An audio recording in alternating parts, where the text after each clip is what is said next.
Presented by The Hockey Shop, source for sports Surrey, thehockeyshop.com. This is InGoal Radio, the podcast. The music is the signal in the back of your brain that automatically gets you geared up for what's coming your way on the goaltending front. I'm Darren Millard, along with the co-founders of InGoal magazine, David Hutchison and Kevin Woodley. On this week's episode of InGoal Radio, the podcast, a great conversation. You want to be a fly on the wall on what it's like to be an up-and-coming goaltender in the professional ranks? We will chat with Matt Villalta of the LA Kings organization, and he is fascinating in the way he takes you through the thrill of skating with some star players, but also working on his game and some new technology that is helping him along the road. And he also talks about his masks and the artwork on the masks, and it's pretty darn cool. We will also check in on the Hockey Shop, source for sports Surrey, thehockeyshop.com, and our gear segment that will focus on the AXIS Chesty and some real great advancements on that side of things as we bring in the guys. And just want to mention, congratulations, and I hope you guys enjoyed the International Day of the Goaltender. David Hutchison. November 1st, wasn't it a great day? It's so awesome that we're able to celebrate all things goaltender.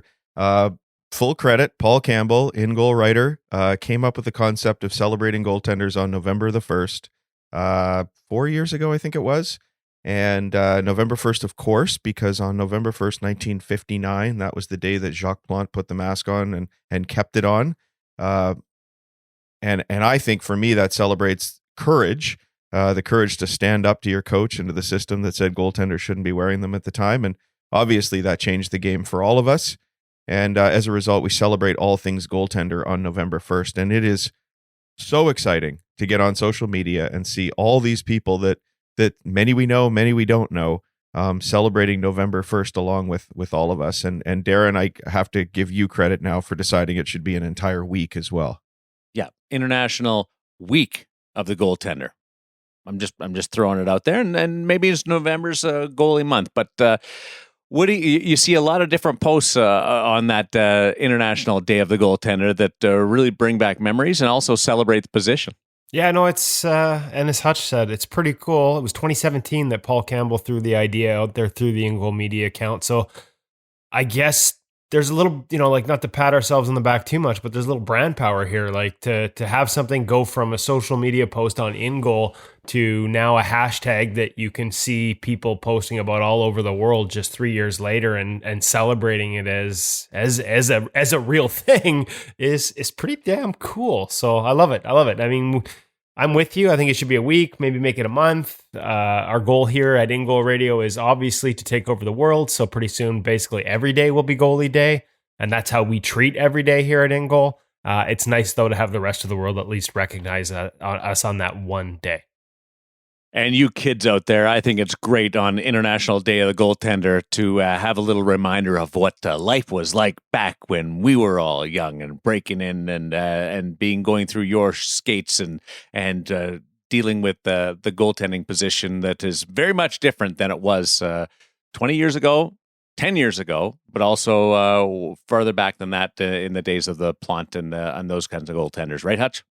Oh, so right. And just what a week to be having chesties in the gear segment. Last week, this week, right. Next week again. It's sort of chesty month because if there was one piece of gear that I wish I had back in 1970, it's a modern chest protector. I mean, the pads kind of kept us safe. The helmet was, not the worst, but those chesties were just horrible. And to see 5 and 6 year olds in something safer than what I was able to wear in university, unbelievable game changer and completely changed the way we play the position. And I think that modern evolution at some point we need to celebrate as well.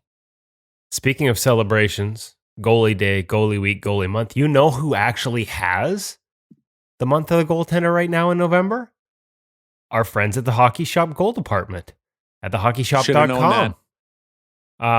There are sales on all over the place. Now, obviously, everybody waits for the big Black Friday sale, but they're getting ahead of it. It's been a weird year for gear. And so with a lot of new launches that sort of officially happened in the spring, but guys are still sort of buying, the lines we're reviewing now, the CCM AXIS chest protector that we'll talk about later today, the Bauer ultrasonic chest protector that we talked about last week, the AXIS line, the ultrasonic line. You know what that means? That means blowout prices on CCM Premier 2, whether it's pants, chest protector, by the way, one of my favorite chest protectors of all time, pads, gloves, as well as the Bauer line, the Bauer 2S Pro line, also being blown out. You get like 30% off right now. In some cases, up to 50% off on different items at the Hockey Shop source for sports, thehockeyshop.com. Don't have to wait to Boxing Day. Don't have to wait till Black Friday. You can get those deals now. We'll just call it the International Day of the Goaltender spread out over the course of November. Check them out and see what you can save on at thehockeyshop.com. And we'll check in with Cam and everybody over at the Hockey Shop, thehockeyshop.com and Source for Sports Surrey in our gear segment.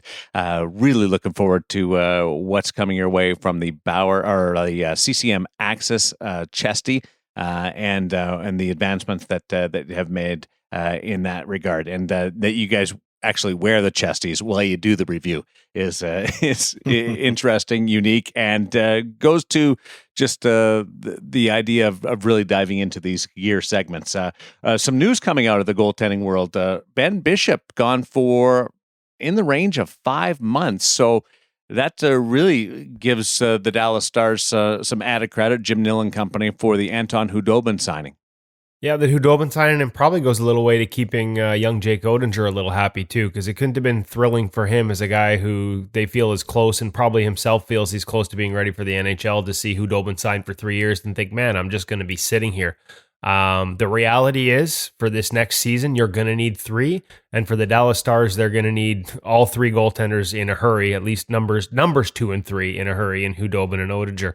So, and this is kind of life for Ben Bishop right now in terms of, staying healthy has been an issue for him. It's been probably his only issue, frankly, because when he's healthy, he's been one of the best goaltenders in the National Hockey League. And I thought it was interesting that it was a meniscus tear and yet a 5-month timeline. And when that tells me, I'm not a doctor, I just play one on the podcast, but what that tells me is you're probably looking at something like a bucket handle tear, because I think most minor meniscus tears, we've had them. I've had surgery for 2 of them. It's a pretty quick cleanup. You're looking at 3 to 4 weeks before you're back on the ice, not 4 to 5 months. So usually that indicates a more significant type of tear. Bucket handle's the common one.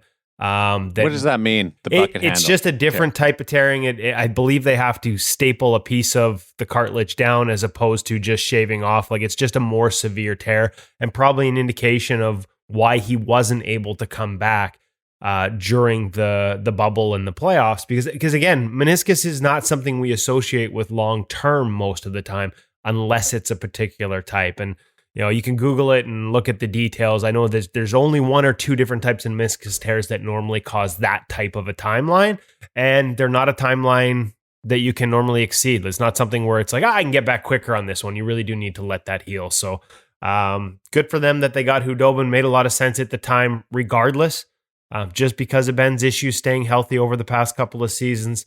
That makes even more sense now. And like I said, probably going to give us a chance to see young Jake Oettinger a little more, and I'm excited for that as well.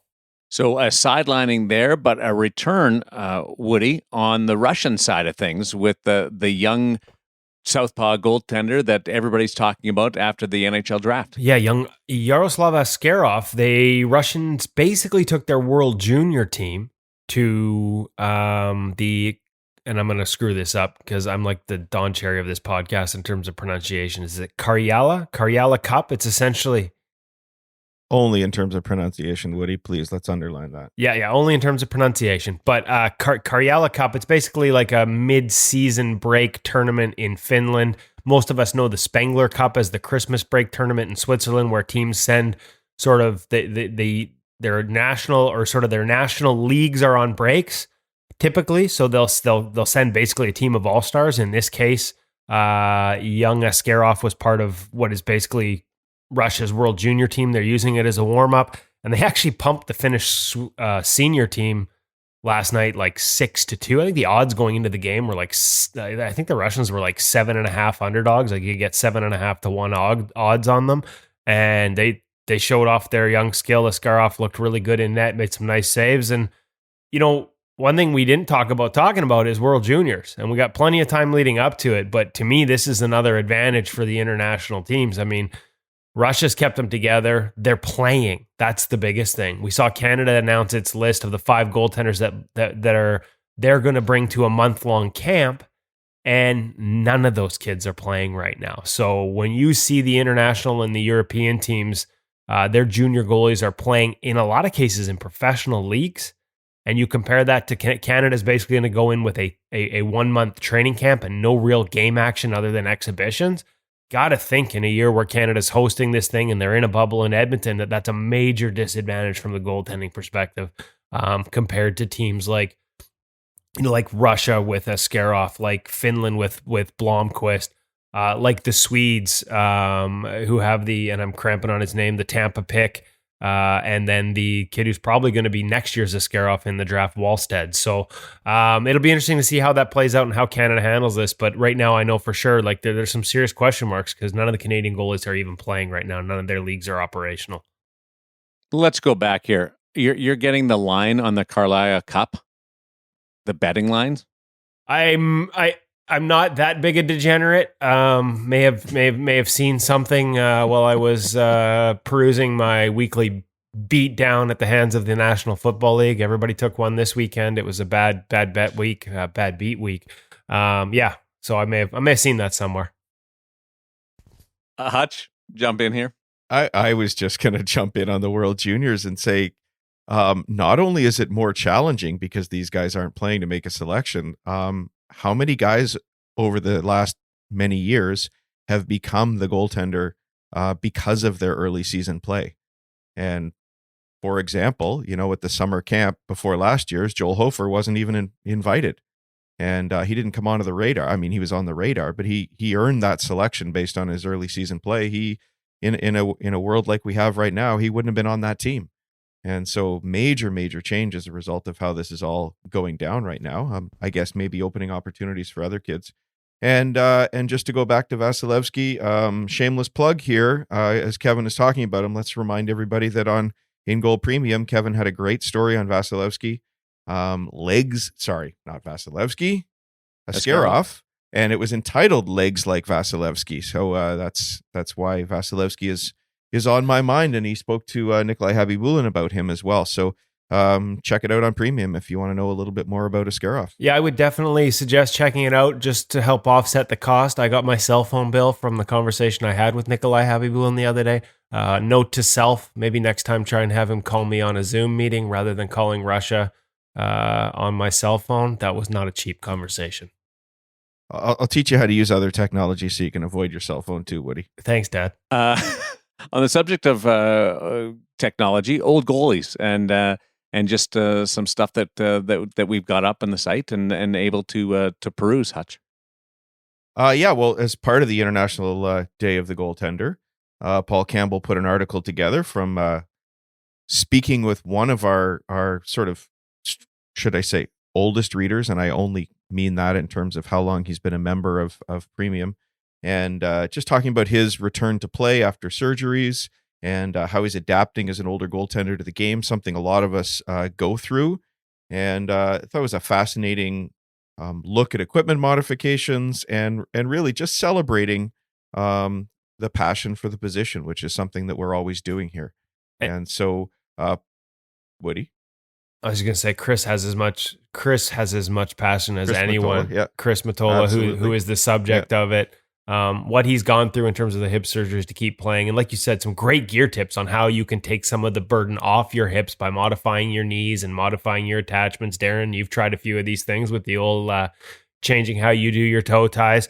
But when we were running the webinars during the first NHL pause, Chris was in on everyone with great questions for all our guests. So really nice to kind of see one of our premium members who gets it and gets what we're trying to do in terms of sharing and spreading that passion for the position. Nice to see him featured, and another pat on the back for Paul Campbell, who not only coined the phrase International Day of the Goaltender or started this whole trend, but we need to get his kids. He's got 3 young kids home. We need to get them into school age so we can get him writing more, because he's a hell of a writer, and the article was just a really fun read for any goaltender of any age.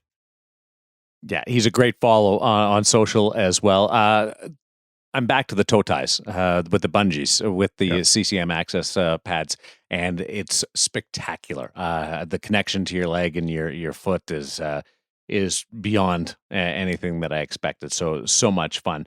The feature interview this week, presented by Sense Arena, is with Matt Villalta. And just before we get into it, just a little bit of the background on Matt, where his journey is right now, and where he's progressing during this time of uncertainty.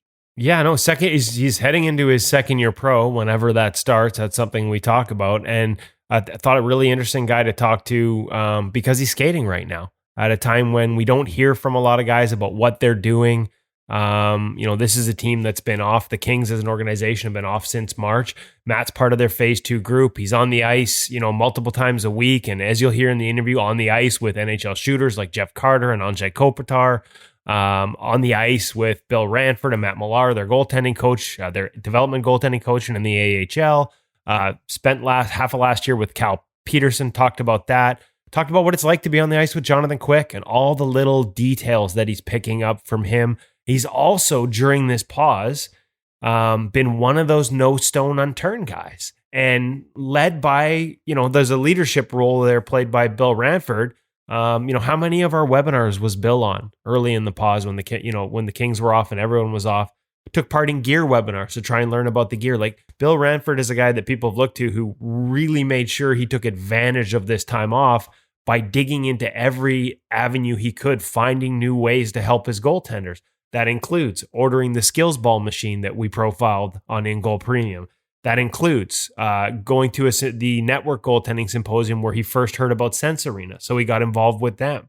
And Matt's been one of the, to use the words of the Kings goalie coach, is one of their guinea pigs, and a willing guinea pig, trying all these different things because he wants to find ways to use his downtime to get better. And there were so many lessons from him in this interview, from that to mindset, and how something as simple as what you choose to put on your mask can affect in a positive manner your mindset as a goaltender and as a person on a daily basis. It was a fantastic interview. May not be a household name for everyone, but trust me, it's an interview you're going to want to listen to. And we should mention Matt came up through the Sioux Greyhounds in the Ontario Hockey League, and goalie coach there is Dan Stewart, who's been a long time and good friend of InGoal as well. From Southern Ontario and on the farm to Southern California, where he's on the farm right now, but hoping to move into the big city. It's our feature interview with Matt Villalta in conversation with Kevin Woodley, presented by Sense Arena on InGoal Radio, the podcast.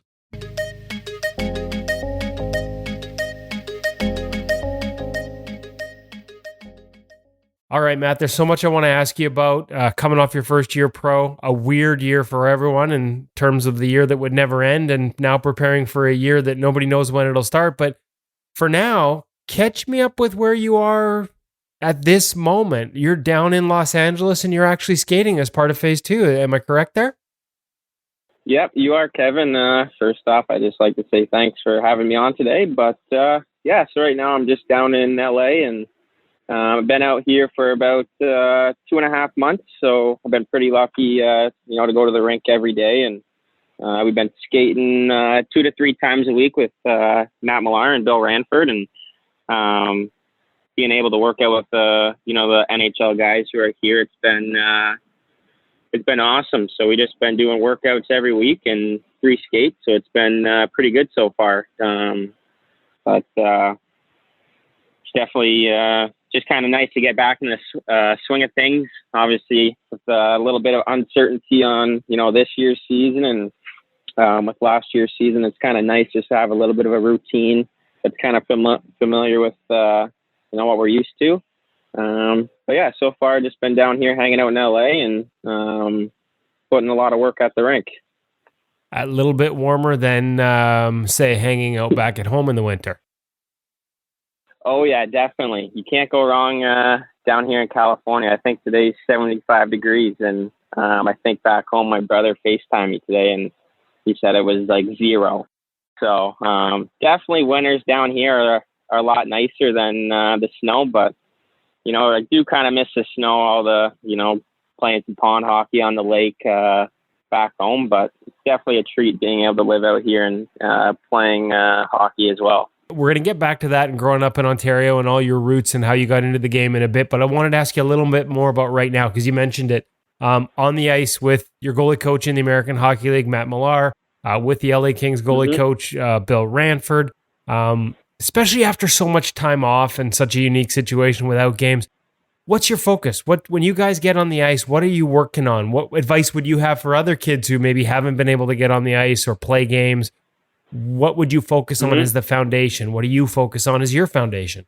Well, I think obviously being off for like a long time and you start to get back into things, I think it's honestly just the fundamentals. It's all the easy stuff, puck tracking, just some movement, some skating, different drills like that. Just kind of make yourself feel good, get back into the rhythm of, playing the position. And, I thought that was, I'm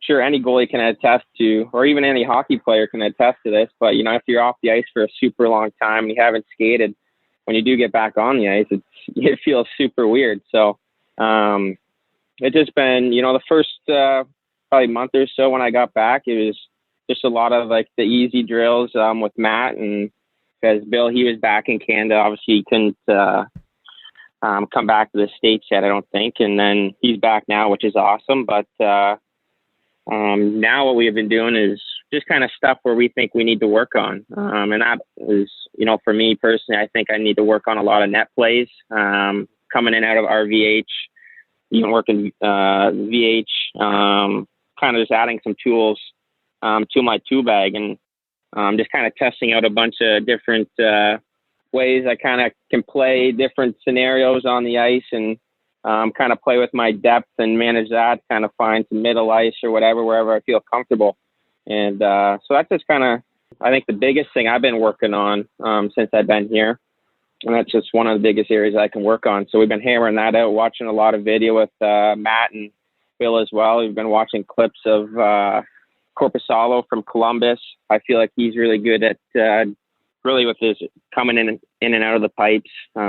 He has a real good anchor foot, and kind of just control. It's all controlled. So it's been really cool just to see how those guys play, and then just kind of put it into how I want to use it, and how I want to play different scenarios. But no, definitely. I think if for like even younger goalies, I think they don't need to, stress out. I feel like, obviously, like I said before, we don't know when we're probably going to be playing soon, and hopefully it's sooner than later. But I feel like, maybe as a young kid, they may feel like they're falling behind, but there's certainly a lot of things they can do off the ice, to stay sharp, and just to be ready for whenever we get going again. Well, there's a couple in particular, because I know you've become a little bit of a guinea pig for Billy and the Kings down there with some of the different off-ice stuff and all the different tools you've used. But I wanted to touch base a little bit on that post play and follow that up first. Korpisalo, a guy that I think of, when I think of him in post play, one of the things I think of, not just his entries in reverse, but he's a guy that uses what some would call reverse tracking, which some would call a double seal, where he's got that, one skate on each post when the play's behind the net, sort of spread out, and the ability to shift back and forth. Is that part of what you're experimenting with, looking at, or are you more of a reverse one side, then get over to the other side versus spreading out and having a skate on each post type of thing? Yeah, I mean, I think just what, like, some of the things I take away from like watching Korpisalo is just like his entries, and then I know he does like to do the double seal, and I'm not really it's not my style. I like to reverse. I've been skating with Jonathan Quick a lot. We skate 2 or 3 times every week together, so I've been definitely picking up a lot from him. And I know he likes to play reverse on his blocker side, and on his glove side, he likes to, transition to that VH. So if he's paddled down on blocker side RVH, we look over our glove side, because we feel like we have the most vision like the whole way. So it's just working on the anchor foot, be able to C-cut like back and forth, to be able to hinge my body back towards the goal line, so I can look. So I can still see that, all behind the net base, because my back foot's almost touching the back of the net, so I can have all that range. And then it's just working across and just kind of being controlled, having early eyes, and just making sure you have a good, clean connection so you can, make that next push wherever you need to.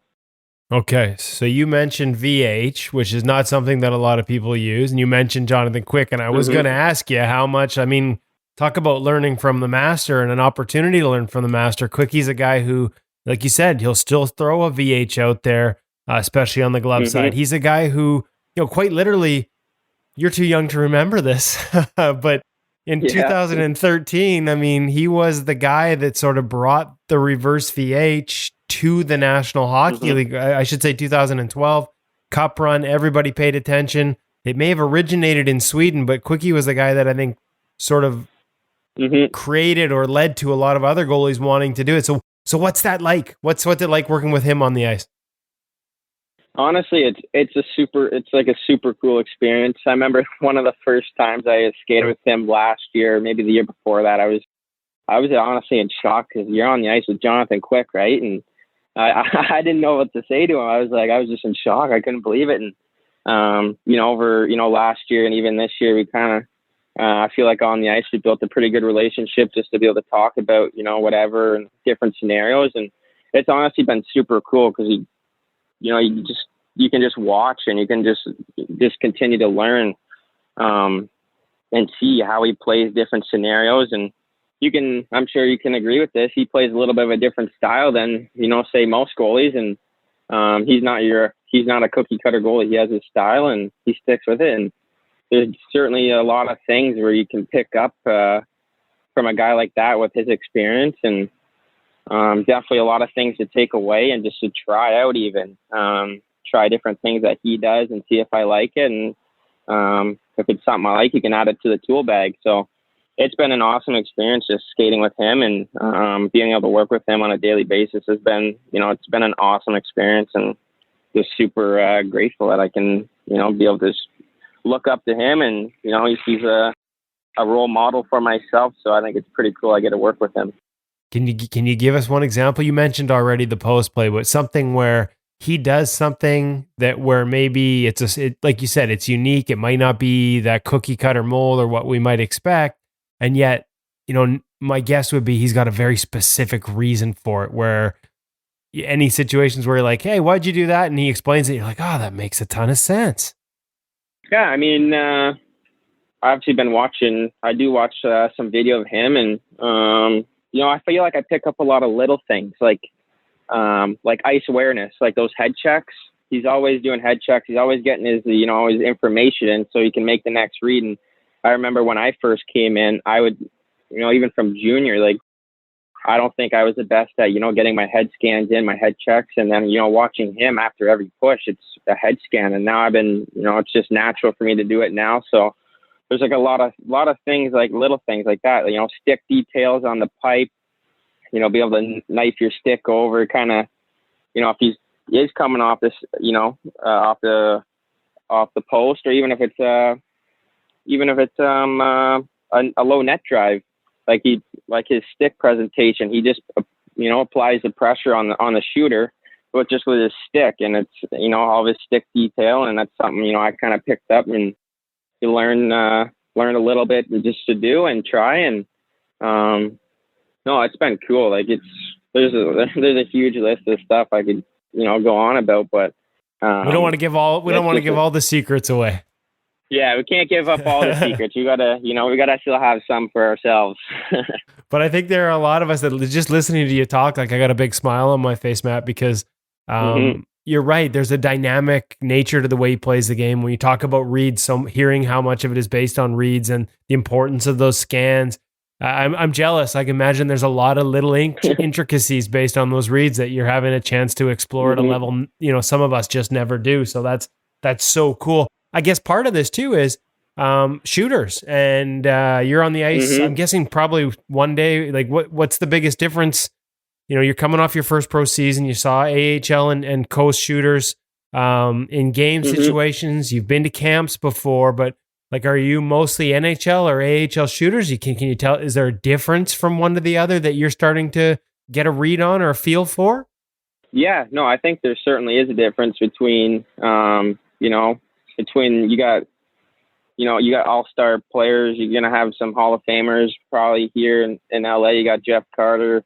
You got some really high-end players. You got Trevor Lewis. You got Anze Kopitar.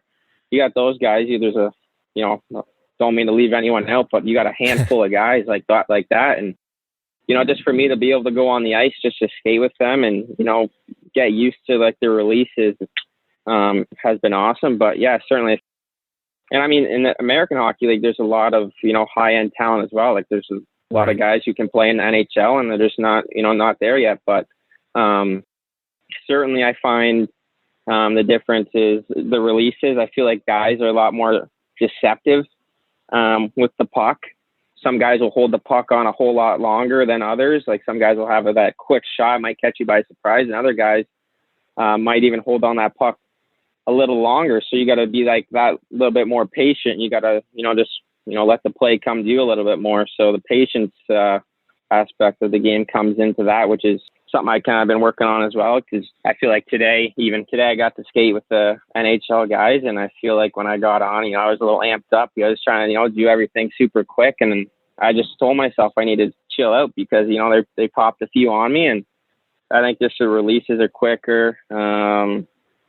And just get accurate too. Guys can really put a puck where they want it. So it's been really cool just to be able to skate with these guys, and kind of it's nice to be here in the summer because you can get ready for the season, kind of getting a jump start on the season, training with these guys, and then you go down to American League level, and it might be a little just might be a little slower, which will make everything a little easier than what you're used to than skating with the NHL guys. So it's been a great experience as well with those guys, just being able to work with them every day as well.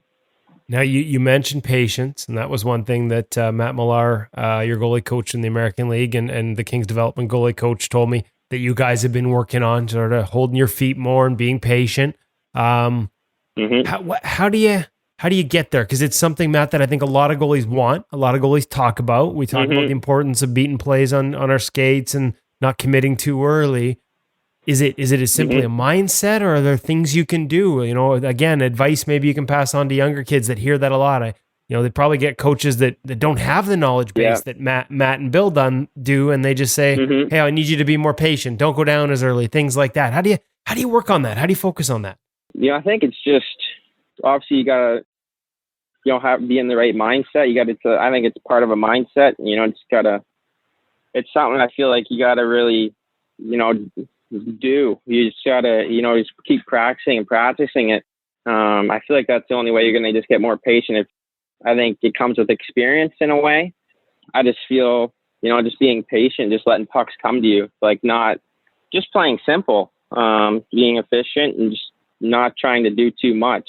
And I feel like that's what I've really when I first came even into pro last year, I felt like there was a lot going on in my game. I was trying to push everywhere 100 miles an hour, but in reality, you don't need to really go 100 miles an hour everywhere you push. Everything can just be calm, and you just read the play. And then if you have a good read on the play, then you can you're usually going to be let the puck come to you, and you can, make your save. But I don't know, maybe you can chime in on it too, just for if there are younger goalies, but it's just what I think. I think, with patience, you have to have good reads, and if you have a good reads and you're watching the puck, you're watching what's going on, then you should, it should just, just happen. But I think it does take, some work for sure.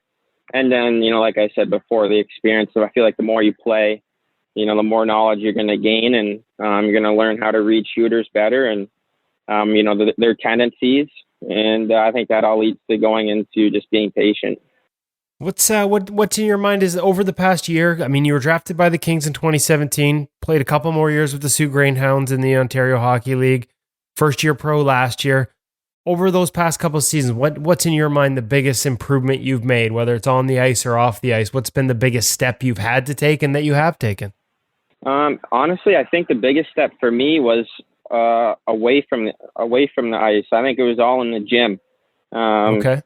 I think in LA, it's they hold our strength and conditioning to a high standard when it comes to camp. They expect you to be in top shape, and that was just one area where I wasn't, I just wasn't strong enough. I was still pretty skinny. I was pretty lanky, and that was one area where I really need to, get better at, stronger, and just put on more muscle. And that kind of goes into, you can't play, you're not going to be able to play a lot of games, or you're going to get burnt out early if you're not, if you don't have that, that muscle and the cardio and all the stamina. So I feel like that was just one huge area for me. And since, past camp, I really focused on that. And I'm lucky the trainers here in LA and all the gym guys, like they're awesome. So when I went home last year at the end of the season, they set us up with a gym company, and they got all of our equipment that we needed, and we ordered it and got it shipped right to my house back home. And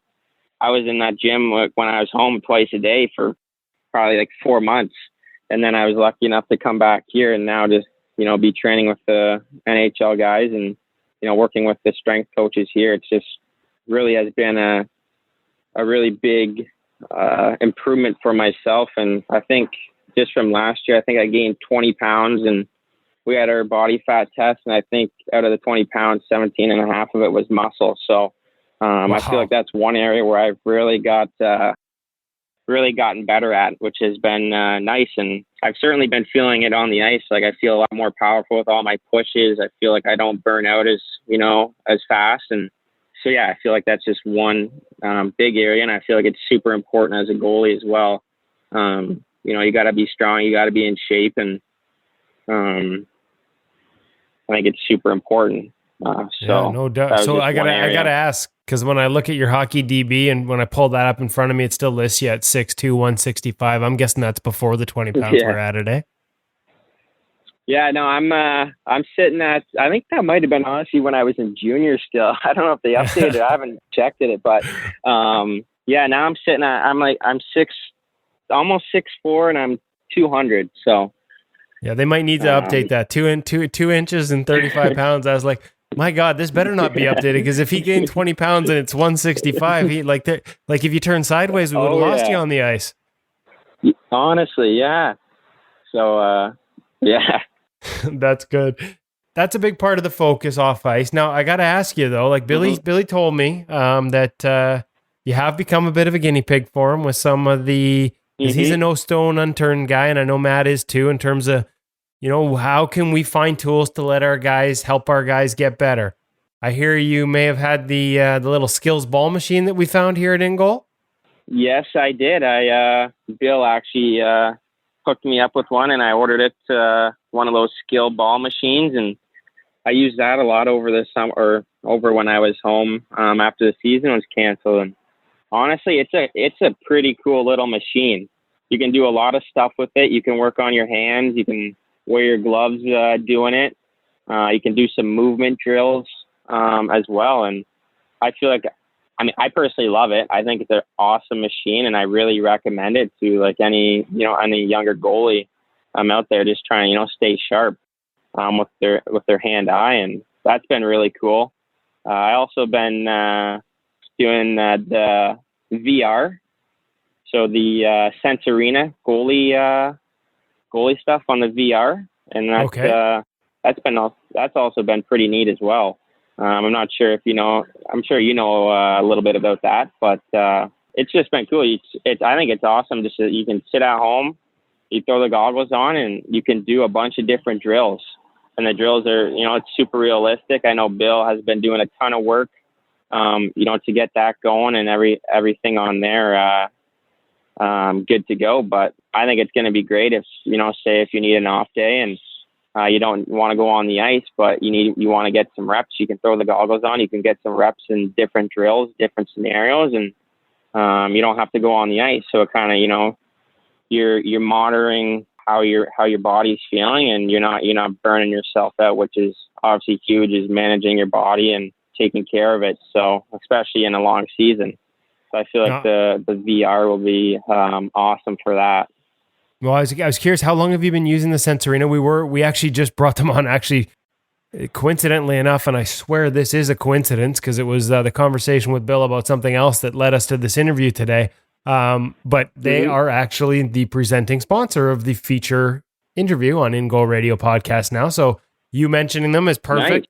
Nice. How long have you been using it? I am curious because have you tried it on the ice? Like, is that like, I know it's more, you can use it at home, but have you tried integrating it onto the ice, and how's that gone? Yes, I have actually. I used it on the ice once or twice. Matt and I, we tested it out, and it was pretty cool. Like it's a different feeling because you have the goggles on and you feel the ice with your feet. So like you're in a different rink almost. So it's definitely a little weird. Like kind of messes with your head a little bit, but I think it was awesome. Like it's super cool. Obviously, you can do the reps on the ice, in your skates, and you can kind of if you have no one shoot it, like if anyone can come out and shoot, you can still throw your gear on. You can go out on the ice if you'd like, and you can get some reps in that way as well. So I think that was awesome. But I've been using it for about 3 months now. Oh wow! Since I got here, I know Bill shipped one out to Matt here in LA, and Matt gave that to me. So I've been using it almost every day. Bill set up a little program of 8 sessions with a bunch of different drills, and it's been awesome. I think it's a really cool tool. Did you feel like when you first put it on, what were you expecting, and what was it like? Because I think we see screen caps, or people see screen caps, and I'm not sure that really fairly captures just how it feels when you put it on for the first time. Do you remember having expectations, and then, what was it like when you put that on and were actually stopping pucks? Yeah, honestly, like I didn't know what to expect because I never really knew about anything VR, in that sense. And so I remember as soon as I threw on the goggles and we were in the rink, I just logged into the session. I was like, oh my gosh, this is like super real. I couldn't believe how like real it was. Like everything's like perfect size, dimensions, everything.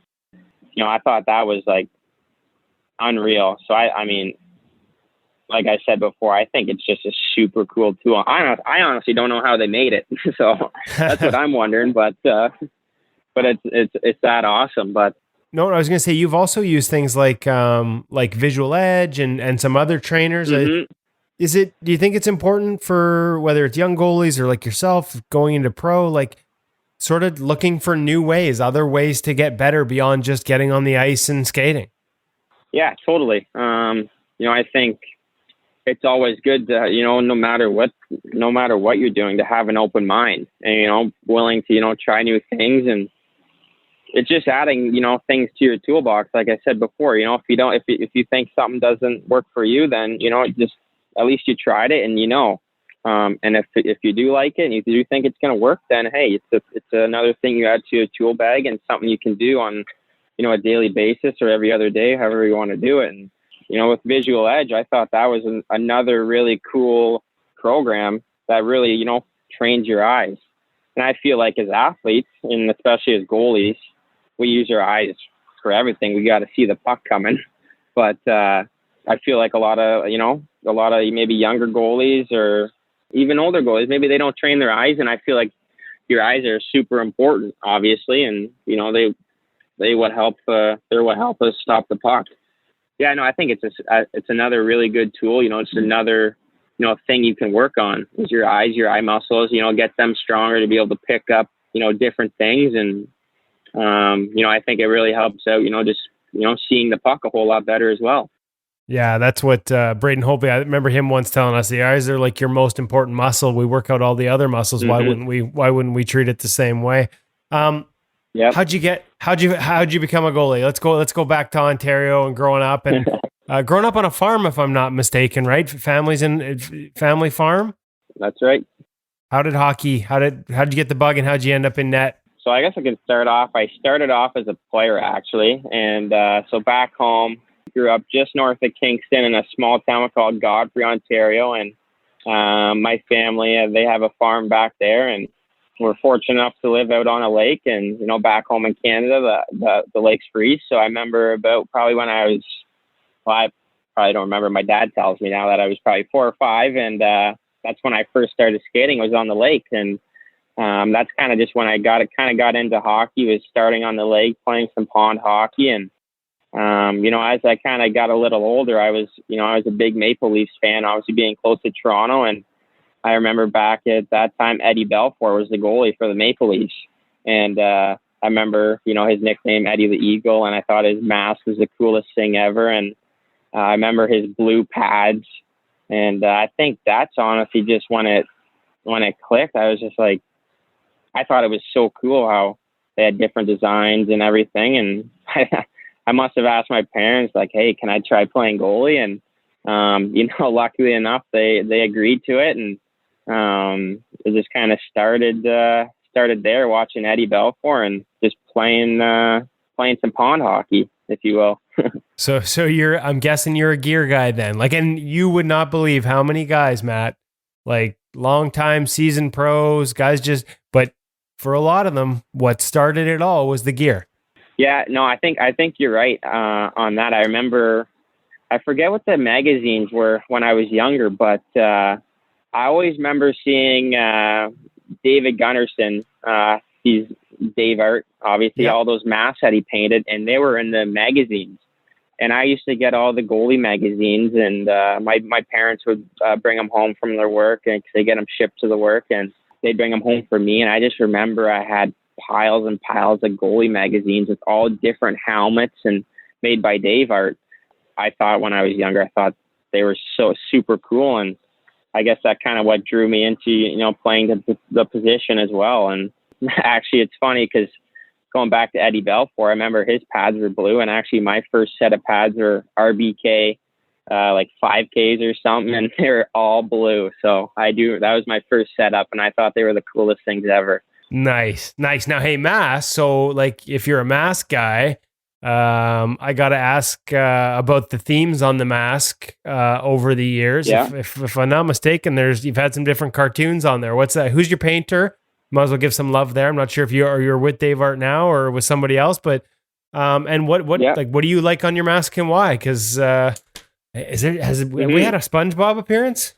Yes, we have, and actually, so Dave Art paints my mask now, and that's pretty cool. Shout out to him. He does a phenomenal job, and I think one of the reasons why I chose him was just going back to when I was younger in the magazine, seeing his helmet in the magazines, and now actually like being able to get a helmet painted by him. I feel super fortunate, and it's a really cool experience. He does one heck of a job. And but yeah, actually last year on my helmet I did a SpongeBob theme, so I have SpongeBob and Patrick on it, and there's like a bunch of bubbles like making it like under the water. So that was my first mask last year, and I actually just got my second one in not too long ago. I'm saving her for the when we get closer to the season, just so it doesn't get banged up. But I did Yosemite Sam and Bugs Bunny.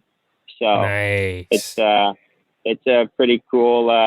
It looks pretty cool, and I think with my what I like putting on my helmets are the cartoons, and I just feel like when I look at them, I think it's just kind of what I enjoyed as a kid and in cartoons. So I just figured I want to do like all the cartoons, like characters I really like to watch when I was a kid. And also I feel like it just kind of keeps it fun. When I go out on the ice, I like to have fun always. I feel like I'm always smiling and just enjoying myself. And I feel like that's when I play my best, honestly, is just when I'm having a good time with the boys out on the ice. And I feel like, going back to the cartoons, I just look at it maybe and it gives me a little chuckle or something, and just kind of reminds me why I play. Because, the game it's all about having fun, and no matter what level you play. And obviously when you get older, it kind of becomes a little bit more of a business. But, I just always, I feel like that's super important to me, is always having fun out there on the ice.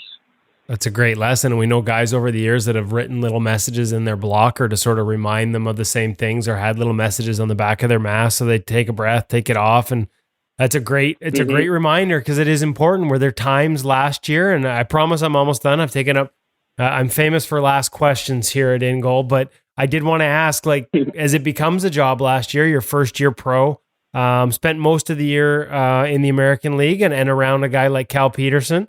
A little bit of time in the coast. Were there times where it was hard to remember to have fun? Did you have to remind yourself because it can become a business, and especially early in your pro career, I imagine it can feel like a grind. There's a lot of travel, and it's not as always as glamorous and glorious as a lot of people like to think, especially early on. I feel like everyone always has, everyone has bad days and their good days, but I think for me personally, I try to limit those bad days as much as I can. And, honestly, last year, it was probably the most fun I've ever had playing hockey. I think just the group of guys we had, and even playing with Cal, that was such a great experience as well, because I learned a ton from him just from watching him play. But there's certainly a lot of things I can take away from, that year, that were positive, and there's some things I can work on as well. But, certainly in a long season, say you don't have a good game, you might dwell on it a little bit, and it's your first year, so you obviously want to leave a good impression. But, that's not really the way I was thinking. I was just thinking, make the most of every day. As a first year guy coming in, I just wanted to work hard every day coming to the rink. And I knew Cal was the guy, and he was going to play most of the games. So I just wanted to do everything I could, just to,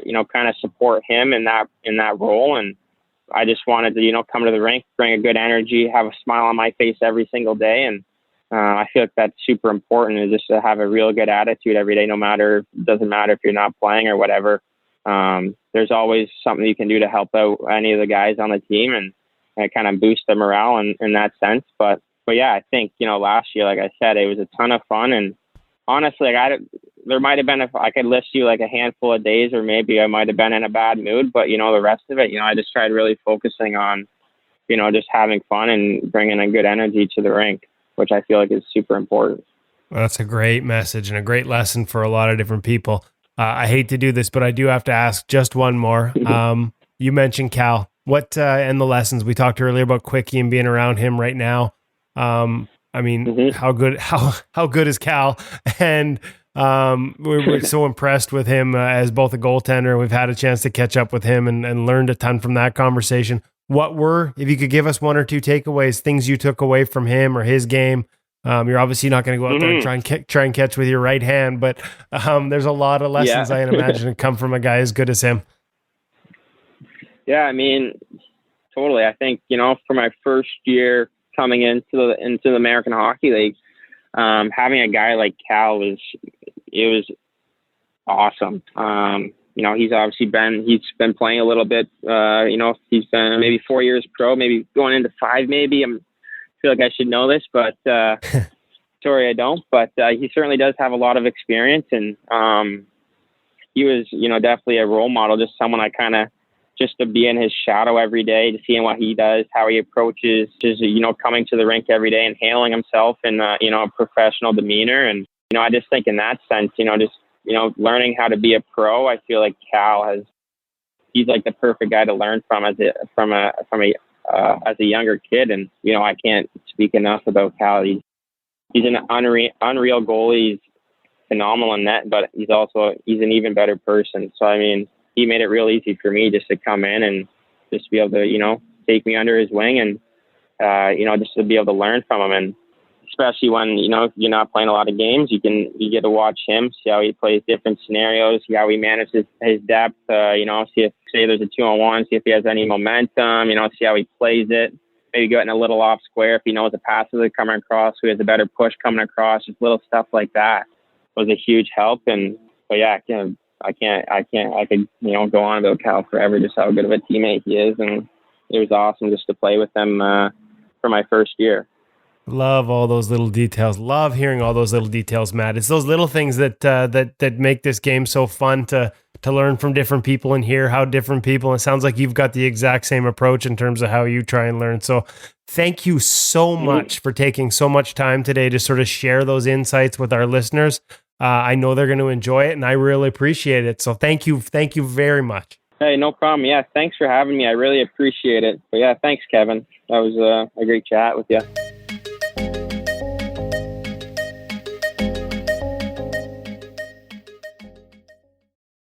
There's a lot in there. That's total fly on the wall, and sometimes you just get that from people who are just willing to share absolutely everything, and that wasn't in in a look at me type of way. That was just a great conversation with Matt Villalta. He's my new favorite goaltender.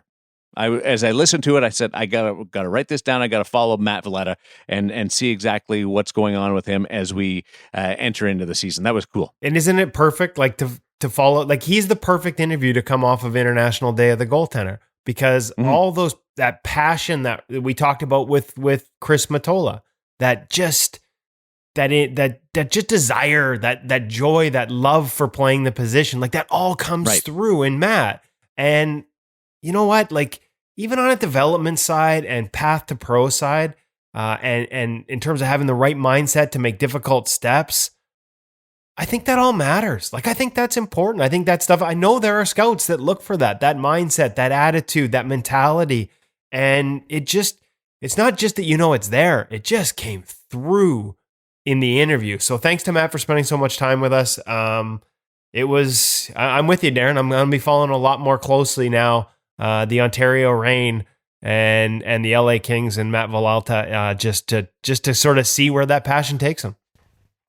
I think you had a really good point, Darren. We get so much more from an interview like that, where he's unguarded. He's happy to share everything he's going through because he's a young goaltender, maybe not jaded by all the experience with the media, maybe not so guarded.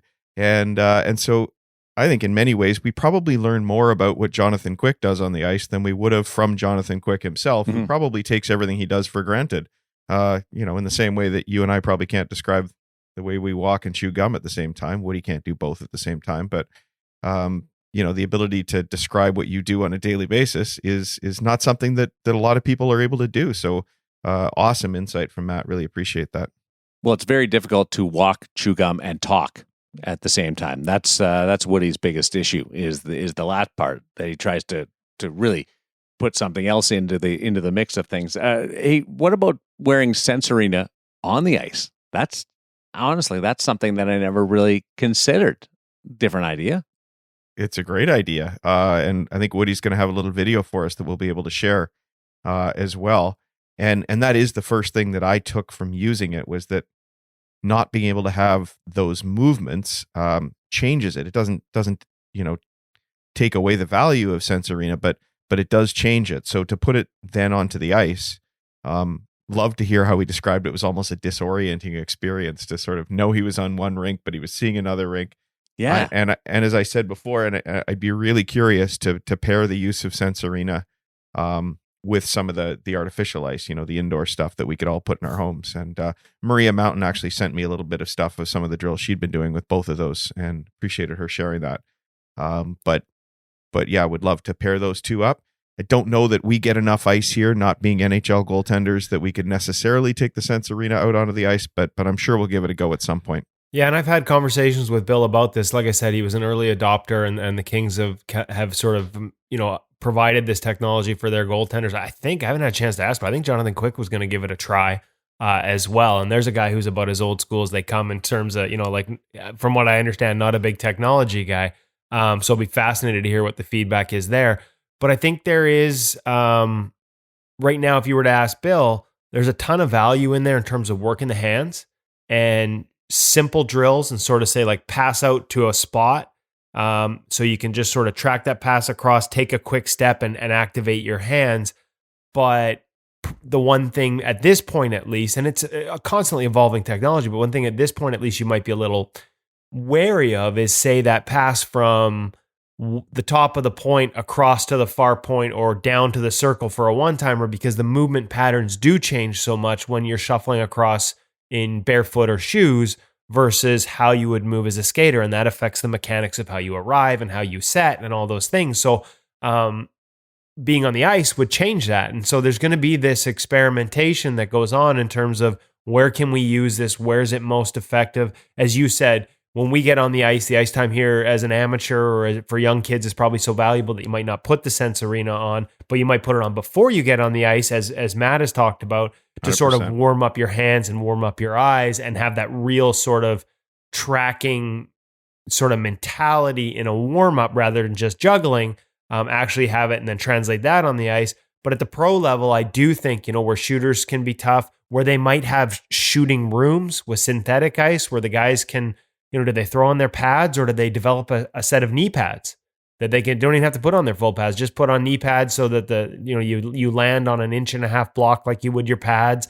And now you can add that going to the ice thing. Or maybe as they filter through this, that's not what they want. Like you said, it's just about warming up the hands, because going to the ice, whether you're doing it on the ice, in a synthetic room, or even on the carpet, is wear and tear that a lot of guys feel can be avoided by using Sensorina. We heard Antoine Bibeau last week.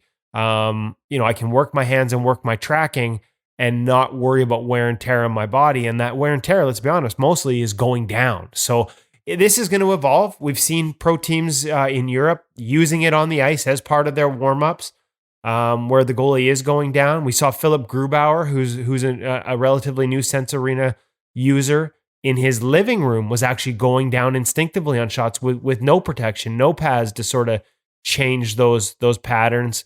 I know Hutch's, if we had some video, evidently when he uses it, he's dropping and making butterfly saves. I've fallen and I can't get up. This is something I would pay to see. But yeah, so that's the beauty of this project and Sensorina being involved with us. Quite organic how it worked out this week in terms of me being on a call with Bill and Matt with the Kings and Matt Villalta becoming available, and just all of them happening to be users. I think we're going to all sort of go through different processes together here and learn what best practices are. And I think they might be different for everyone in terms of how best to utilize this technology. I think what we can all agree on right now is there are uses that will help goaltenders, whether it's through reduced wear and tear, through better tracking, through better hands. There are positive uses here for goaltenders of all levels through this technology. And I mean, my God, how cool is that? Like, if you had told me even 2 years ago that virtual reality was going to change my ability to practice, I would have told you you're full of crap. And here we are, NHL guys, NHL teams investing in it. I only have one concern with wearing the headset, the Sensorina headset VR on the ice. If you have any players on the ice with you and they think that you're looking at them and they're not really dialed in, you've got this thing on your head, they start firing the odd puck at you. Well, that's my only. We all know skaters aren't the smartest people in the world, and that's why they're skaters. Let's be honest. Like in beer league, in the warm-ups, they don't care if it doesn't matter if you're looking at them or not. You could be facing the other dot. 3 shots coming at the same time. I'm squared up on the right on the right circle, and the guy at the left circle decides he wants to go bar down off the back of my mask. Yeah, that happens. That reminds me, on Goalie Day, we posted a link to the interview with Glenn Hall, and just to reference chest protectors again, he talked about having to use bubble wrap to reinforce his arms when he played in the National Hockey League. But Glenn being Glenn, well, it gave the defenseman something to do between periods.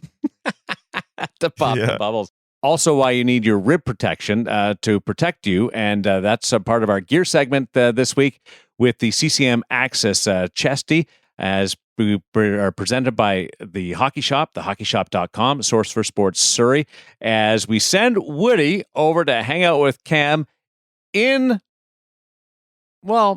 uniform, so to speak, with this chesty, as the two of them wear their outfits and settle things down in Goalie Utopia.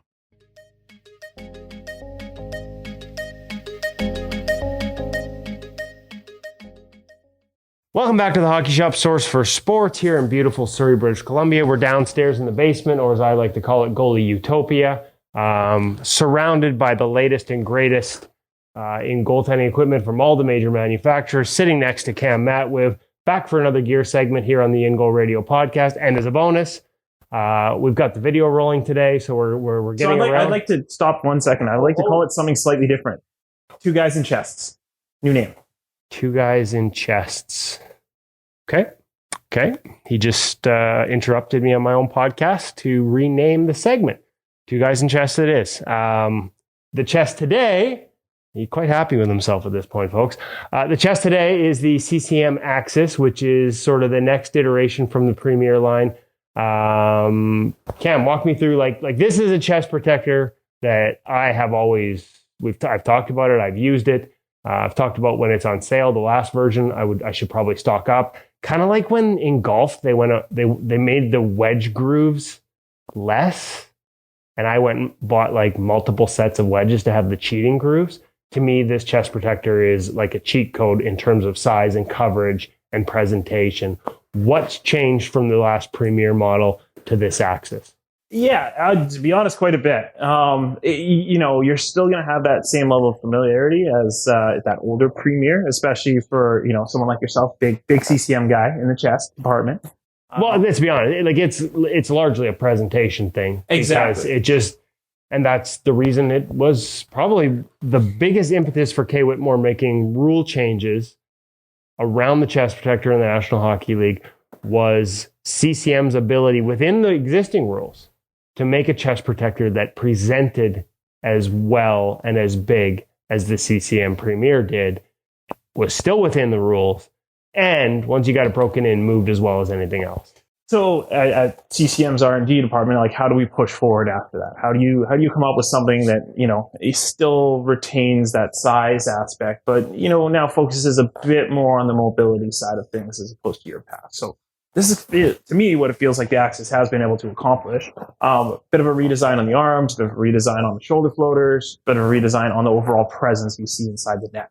So starting with the arms in particular, CCM's made a different integration for how the arms actually get in, and I've also brought over a little bit of the sleeve design that you find in the shield in particular. Which I happen to be wearing right now, because it couldn't be two guys in chests unless both of us were actually wearing a chest protector while we talk. That's correct. I just want to call out that I'm also wearing a medium and you're wearing an XL, so I took that salad point to heart, so I don't know, maybe you should try one too. Mine's fitting a little looser. I have mixed in the odd salad. Good for you on the diet change since we last talked. I believe in oversizing, because if you're not cheating, you're not trying. Well, there we go. Then let's get you into an Axis chest. So moving forward on the arms a little bit more, they've added a new system, which I actually quite like. So rather than having that same strap that you're always chasing, especially at the wrist in terms of for tightening up your arm, they switched it onto a neoprene design. Basically, it's a neoprene wrap that wraps all the way around in particular. I feel it's a very easy adjustment to get on. It holds and locks in place very easily. A great feature that, something you haven't seen on chest before. We love innovation. We talked about it last week with the new arms on the new Bauer Ultrasonic. I wasn't aware they'd made this change, but I think anybody can appreciate it if you've had and I'm, like I said, I'm wearing last year's model. They were the E-Flex version, and it's got that traditional sort of Velcro around the wrist system, which is fine, but inevitably over time they get stretched out. The Velcro catches, and it starts to chafe away at other parts of the gear. So the concept of something new here with the neoprene around the wrist, I like it. What's been the feedback so far? So far, great. I mean, one of the nice things is it's not going to, like you called out there, it's not going to chew apart the cuff of your glove or your blocker in particular. And that's where, if you look on, probably look on your glove and blocker at home, you look there's going to be, that pilling basically caused by that Velcro catching. It helps to eliminate some of that. So again, a nice call out on that feature in particular. Sliding up the arms a little bit further, still a very, I want to say the word oversized, but we'll call it large elbow floater itself. Again, that coverage in mind in particular, really taking up space inside the net, but also offering a great deal of protection value as well. Moving up the arm all the way up to the top, their same Velcro adjustability that they've had before in their previous years. Again, giving a little bit of leeway into that size of the arm in terms of how it fits you. So again, you're able to sort of adjust how the arm integrates into the chest unit, and by doing so, sort of the length of the arm, or at least the length between your shoulder and your elbow, to make sure that elbow is fitting in snug. And before we move on from the arm, I wanted to ask you about that elbow cap, because I think they've borrowed some elements from the one I'm wearing, the Extreme Flex chest, in terms of how those elbow caps fit in. Yes, so they are Velcroed in. This again gives it a freedom of motion adjustability, I like to call it. So it's almost like you're putting on a player elbow pad within the chest itself in particular. That allows you to, again, get a little bit of that tighter fit around the elbow without restricting the mobility of the chest itself. That adjustment that we saw brought over from the E-Flex Shield, it really helped to create that kind of fit that some guys are looking for. They want a really tight elbow. We don't want to sacrifice any coverage out of it or sacrifice mobility. Just gives you that feature, basically. Well, and the one thing that I wonder too, because I will say, again, big fan of the Premier unit, more in the last couple of iterations. Like I said, I'll check out your sale prices, because they are on sale here right now. Maybe I'll buy a bunch and go home and have one forever. But I'm starting to like these changes. And this one in particular, because as Velcro over time starts to get stretched out, or the elastic, starts to get stretched out in the elbows, That would be my only complaint of the old Premier, is as they do get broken in to broken down, is that losing that connection in the elbow and having that get sloppy. So the ability to sort of lock your elbows in into what is essentially feels like a player's elbow pad and keep that connection in there over time and be able to adjust it definitely appeals to me. Exactly, and you won't have that same floater sag that you would have had in the Premier, where that floater does tend to slide down and actually lead to a bit of exposure. Here, it's not going to do that because of that new style of adjustment. Okay, let's move into the chest unit. All right, D30. D30. Got my little call out here for those that can visually see through the radio. For those that can, it's a giant orange sticker. Cam usually has to wear it whenever he gets on the bus, but this time it's to indicate that there's more protection in his chest protector. Yes, and the hard guard in particular, or sternum plate, D3 all the way throughout, and called out on the chest itself with also the visible orange, which you've come to kind of see from CCM in particular. Great absorption, great shock absorption quality to it. Will help deaden the puck a little bit as you are getting into those chest shots to help you cradle the puck. Very protective overall. I definitely like it. It's a bit of a call out, and just anytime anyone puts on the chest, definitely something worth noting right off the bat in particular. Shoulder floaters maintain the adjustability on the back. There was 2-point adjustment on the older Premier. It looks like that's maintained here. Really gives you the ability, at least from our experience in the past, and again, it looks like it's been maintained, to not just, if you want the shoulder floater sort of pulled tight and wrapped around you or sticking up a bit more for a little more sort of visual coverage or, to appear a little bit bigger. You also have the ability to adjust the width in terms of where they sit by changing the Velcro in there. Correct. One of the things I really find with this one, as opposed to the last year's Premier, is that these sit up quite a bit higher too. So they give you a bit more presence, especially, up in that shoulder area, to create that, visual look that you are bigger and taller, especially up in that shoulder area. Even in comparison towards the Shield in particular, which is a bit more of a tapered fit in particular, this is quite a bit different where these shoulders puff up quite a bit more than that, the Shield and chest in particular. Well, it would be a tapered fit, except I'm wearing an XL. Yes. As you've already pointed out. Just to make sure everyone knows. A little less tapered on me on this video. The other part, though, that I wanted to ask you a little bit about, looks like they made some changes in terms of the side and the rib protection. Yes, correct. And even starting with the adjustment period in particular. So before they had 2 straps that actually Velcroed onto themselves. This one now is just one singular strap that Velcros right onto the chest. Easy to grab and pull on. Offers a great deal of adjustability, but also that nice snugness that you'd be looking for. They've segmented the lower portion of the chest a bit more to allow for a bit more flexibility as you're actually moving, especially if there's someone who tucks in particular, allows for a bit easier integration. Also, looks like a molded foam with some D30. I can see the orange looks like that's correct. Like that molded foam with D30 actually built into the side unit around the ribs. One of the things they wanted to set out with as a difference, to set that AXIS chest protectors aside, was improve the rib protection in particular. A lot of guys, and with the emergence of that reverse VH, especially on the post in particular, guys sometimes expose themselves on the side of the ribs. They've gone out and really tried to upgrade that area to allow for that protection. Make sure we don't, crack a rib or anything. Tucked, untucked, can you do both of this one? You should be able to comfortably do both. I mean, me personally, I like to recommend tucking in because I just feel like it's a bit of a better integration in terms of your unit and your protection in particular, but this will do both. Perfect. There we go. The CCM AXIS chest protector, brought to you by Cam here at the Hockey Shop, source for sports, thehockeyshop.com. Cam, if our listeners here on the podcast want to get a hold of you, they got more questions about fit, about style, about tucking or untucking, about how to make sure this chest protector fits with the pants they have, or do they need to upgrade there as well? How can they get a hold of you? They can give us a call at 604-589-8299. Perfect. Cam, thanks again. Look forward to coming back next week. I think we're going to continue down the line and look at more chest protectors here on the InGoal Radio podcast. Sounds like great. Between Two Chests. Between Two Chests. That's the name. Yeah, we're going to have to work on that one, I think. We're going to have to work on that one.